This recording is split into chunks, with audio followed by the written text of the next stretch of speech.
Saturday's main event. Let's talk about it. So we started off with Cody versus Jacob.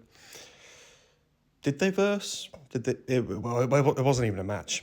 Bell never rang. Doesn't count.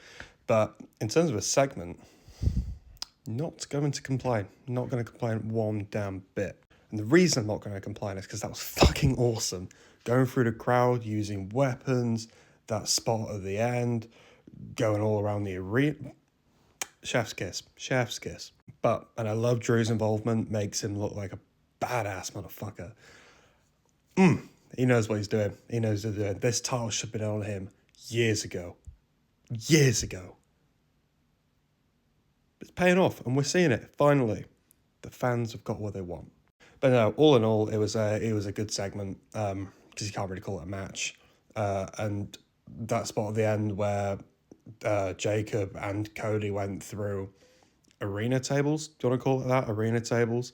And Drew was stood tall at the end, making him look like a really dominant champ. Love it. 8 out of 10. Next, the women's tag match. Rio versus Judgment Day with Liv Morgan and Roxanne Perez. Good match. Pretty solid match, actually. I won't lie, I didn't see much of this. I was too busy watching that fuck who climbed that Taipei 101. If you know, you know. Crazy shit. But from what I understand, it was a good match. Good finish. I enjoyed the finish. And I think it's correct to keep the titles on Rhea. Next match. AJ, Shinsuke. Classic. And here's the thing. I'm not the biggest fan of Shinsuke's character. I think I'm not sure what happened then. My phone battery.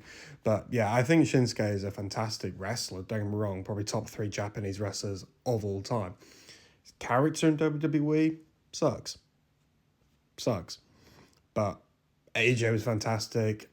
Shinsuke was fantastic. Great storytelling. It didn't feel like it was going to stop. Like, at all. The momentum was just fantastic. But I think AJ was the correct winner here. Seeing as, I don't know, go and watch the last podcast, but I think the Royal Rumble is going to be his last match. Gunther's going to go on that legend, not even legend killer, legend retire, whatever you want to call it, streak. But yeah, good match. Let's do this out of 10. 9.5 out of 10.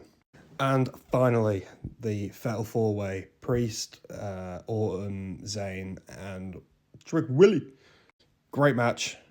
Actually, good match, good fun match. But in terms of Fatal 4-Way, felt a bit flat. A little bit meh. So, yeah, it's going to be... Basically, it's not one you're going to sit back and remember. But the winner being Sammy... I know the IWC are going to have a lot of things to say about this, but I don't mind Sammy winning, but Orton, in my opinion, is the right choice, but maybe that's just being Orton bias. But no, it gives Sammy some leverage to go forward. And personally, I can see it a mile off. Dijon, co-host, go and watch our recent podcast. He spoke about it, that he thinks that, well, Sammy doesn't lose at Riyadh. He has done, but you know what I mean. That he's going to go and either win the title or he's going to lose it, enter himself into the Rumble and win the Rumble. I swear to fucking God, if that happens, I'm done. I'm done watching. But yeah, not mad at it. But in terms of Fatal 4-Way, an actual match and everything included, 7.5 out of 10. Maybe an 8. Maybe an 8 if you're a Sammy fan. I'll give you that one. But in terms of a PLE, is it a PLE? Where you want to call it, a mid-PLE? The whole thing, 7.5 out of 10. Nothing crazy, nothing that you're going to remember anyway. Which sounds about right for a Saturday's main event. But yeah, not the worst, not the best. But let me know what you guys thought.